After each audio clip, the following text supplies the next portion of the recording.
बोलिए परमपिता परमेश्वर की जय हो। परमपिता परमेश्वर की जय हो। परमपिता परमेश्वर की जय हो।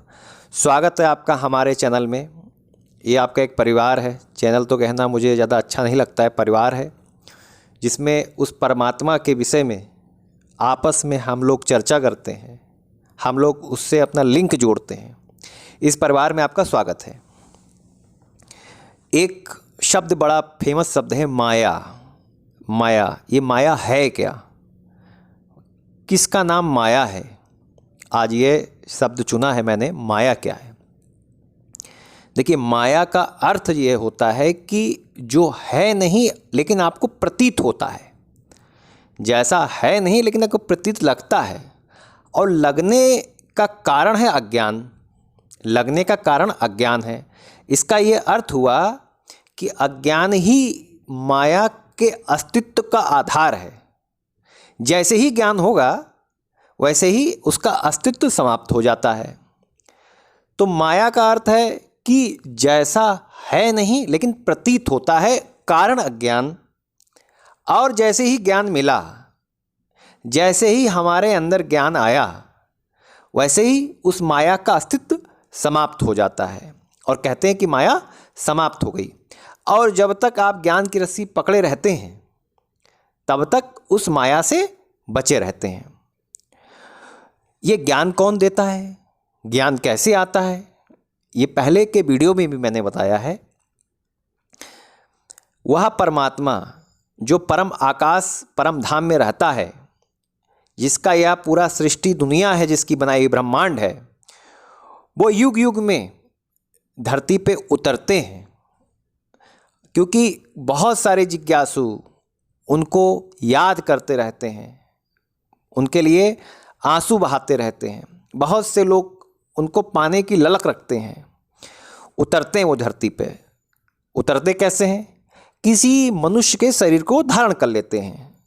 वह परमात्मा जो परम आकाश रूप परम धाम में रहता है, जब वो उतरते हैं किसी मानव शरीर में, तो जो उनके जिज्ञासु हैं, जो उनको चाहने वाले हैं, वो उनके बीच में जाते हैं। और जो माया है, जैसे मैंने अभी कहा नहीं, माया जो अज्ञान है, जो जीव यहाँ पे आया और भूल गया कि मैं कौन हूँ, मेरा अस्तित्व किससे है, मैं कहाँ जाऊँगा, कौन मेरा माता पिता है, ये संसार क्या है, इन सब का भगवान अलग अलग रूप में, मतलब कहने का ये है कि वो ज्ञान देता है। जब वह भगवान धरती पे आता है, संसार का ज्ञान देता है। जो संसार देख रहे हो ये कैसा है, शरीर का ज्ञान देगा। शरीर का जो तुम्हारे पास है उसका भी ज्ञान देगा। शरीर के अंदर जो बैठा जीव है उसका भी ज्ञान देगा। जीव का जिससे अस्तित्व है आत्मा, उसका भी देगा। आत्मा जहाँ से प्रकट और पृथक हुई उसका भी देगा। उसी का नाम तो भगवान है, उसी का नाम भगवान है। तो भगवान उस अज्ञान को हटा देगा जो अस्तित्व है माया का। जब वो अस्तित्व खत्म हुआ ज्ञान मिलते ही, तो माया समाप्त। माया समाप्त। तो माया का अस्तित्व का आधार अज्ञान है। और जैसे ही ज्ञान मिलेगा वह माया समाप्त स्वतः हो जाएगी, करने की आवश्यकता नहीं है। जैसे ही माया समाप्त होगी, जैसे ही माया समाप्त होगी, वैसे ही आपको दिखाई देगा कि जो ये संसार में देख रहा था ये तो बिल्कुल झूठ है। ये शरीर जो हम पहन के घूम रहा था ये भी झूठ है, ऐसा कुछ है ही नहीं। और जो मैं करता धरता बना था ये भी झूठ है, क्योंकि मेरा तो अस्तित्व तो है ही नहीं। अस्तित्व केवल किसका है? परमात्मा का। वही आते हैं, वही इस दुनिया के मालिक हैं।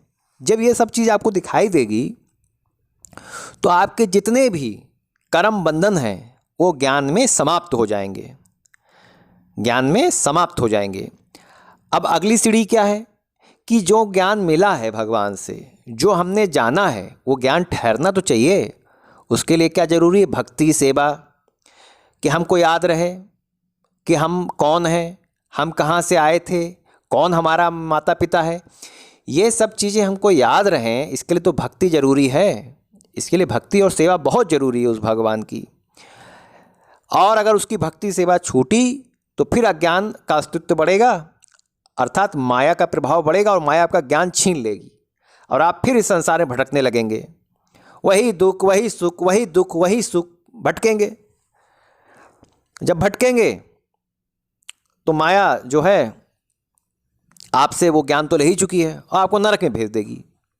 इसलिए ज्ञान मिलने से पहले भी भक्ति की जाती है कि हे भगवान, हे प्रभु, हमको मिलो, हमें अपनी शरण में लो।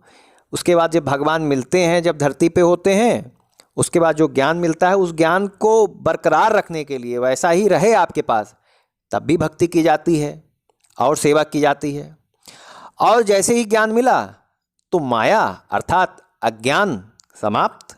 अज्ञान समाप्त मतलब आप माया के बंधन से मुक्त हो गए। और ये माया के जो बंधन को मुक्त कराता है केवल मायापति कराता है, क्योंकि वो उसका ही पति है, माया का भी। अरे जो सबकी जानकारी रखे, जो सबका मालिक है, वही तो मायापति है, वही तो भगवान है। वही तो विष्णु जी के रूप में आए, वही राम जी के रूप में आए, वही कृष्ण जी के रूप में आए, वर्तमान में कल्कि के रूप में आए। तो ये भगवान की ही तो महिमा है। जीव अपने प्रयास से कभी भी नहीं जान सकता परमात्मा को, कभी भी नहीं जान सकता, कभी भी वास्तविक संसार को पहचान भी नहीं सकता, लेकिन उसे आभास होता रहता है कि ये सही नहीं है। क्योंकि इस प्रकृति में माया तो अपने खेल खेल ही रही है, प्रकृति अपना खेल खेलती ही है। रोज मृत्यु, रोज जीवन, रोज मृत्यु, रोज जीवन, कोई दुख से ग्रसित, कोई सुख से खुश, ये सब तो लक्षण दिख ही रहे हैं संसार में। तो माया क्या है? माया है अज्ञान। माया क्या है? अज्ञान। अज्ञान में जो आप देखते हो वही माया है, उसके कारण आपको ये सब सच दिखाई देता है। जैसे ही ज्ञान मिला, माया समाप्त हो गई। माया समाप्त हो गई। ज्ञान कौन देगा? भगवान देगा। इसीलिए कहते हैं कि बिना भगवान की कृपा से, उसकी बिना दया से इस माया से पार नहीं पा सकते हो। अर्थात आप अज्ञान समाप्ति नहीं कर सकते हो, क्योंकि आपकी अंदर क्षमता ही नहीं है कि आप वास्तविक चीज़ें जान पाएँ, आप इस संसार को समझ पाएँ, आप इस शरीर को समझ पाएँ, आप समझ पाएँ मैं क्या हूँ, आप ये समझ पाएँ कि आत्मा क्या है, परमात्मा क्या है। इनको आप समझ ही नहीं सकते ना। समझाने वाला कौन? भगवान। इसीलिए कहते हैं कि माया को केवल कौन पार करा सकता है? केवल भगवान। तो उस भगवान से हमेशा प्रार्थना करना चाहिए, उस भगवान से हमेशा स्तुति करना चाहिए कि हे प्रभु, हे परमेश्वर, मैं तो मूढ़ हूँ, अज्ञानी हूँ, मुझ पर दया करो, कृपा करो और मुझे इस माया अर्थात अज्ञान से बाहर निकालो।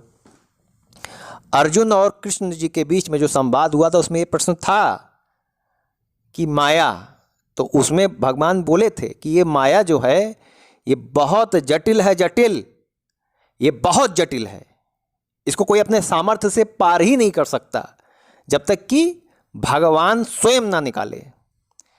इस माया से कोई जीव जब तक पार नहीं पा सकता है जब तक स्वयं भगवान ना निकाले। कारण क्या है? क्योंकि किसी को भी इस संसार की, इस शरीर की, इस जीव की, इस आत्मा की और परमात्मा की जानकारी है ही नहीं। जब जानकारी है ही नहीं तो जानकारी आपको देगा क्या?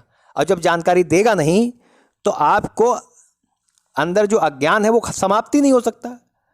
यही तो कारण है कि भगवान को छोड़कर कोई भी अमरता नहीं दे सकता, कोई मुक्ति नहीं दे सकता, कोई ज्ञान नहीं दे सकता है। भगवान ही वास्तविक गुरु होता है। देखिए, भगवान चमत्कार नहीं करता है, ज्ञान में कोई चमत्कार नहीं होता है। ज्ञान तो वह विधान है जिसमें आपको प्रत्येक चीज़ स्पष्ट दिखाई देगी, स्पष्ट क्रम को लिए हुए दिखाई देगी। यही भगवान का खेल है। वो खेल समझा देता है, देख मैंने ये खेल बनाया तो इसमें भटक रहा है, तो इस खेल से बाहर निकल और मेरा हो जा और वापस आ जा। ये तो भगवान का खेल है। इस खेल को समझिए, ये उसका खेल है। उस परमात्मा से प्रार्थना करिए कि प्रभु मुझे इस अज्ञान से निकालिए, अज्ञान रूपी जो सर्प डस रहा है उससे निकालिए, जिसको माया भी कहते हैं कहीं कहीं। है नहीं लेकिन दिख रहा है, कोई रिश्ते नातेदार आपके नहीं लेकिन दिख रहे हैं, आप उससे प्रभावित हो रहे हैं, आपके अंदर उसके प्रति मोह जन्म ले रहा है नहीं। ये जो प्रतीत हो रहा है ये माया के ही तो लक्षण है। भगवान इन्हीं को तो काटता है, ज्ञान में दिखाता है कि देखो तुम मुझसे हो, मेरे द्वारा हो, ये संसार भी मेरे एक अंश से है, अंश से, और तुम भी मुझसे हो। कहाँ अपना मैं बनाकर बैठे हो? मेरे नहीं होगे तब भी तो प्रकृति तुम्हारा शरीर छीन ही लेगी। ऐसा कौन है जो मृत्यु लोक में जीवित रहा है? शरीर तो त्यागना ही पड़ता है।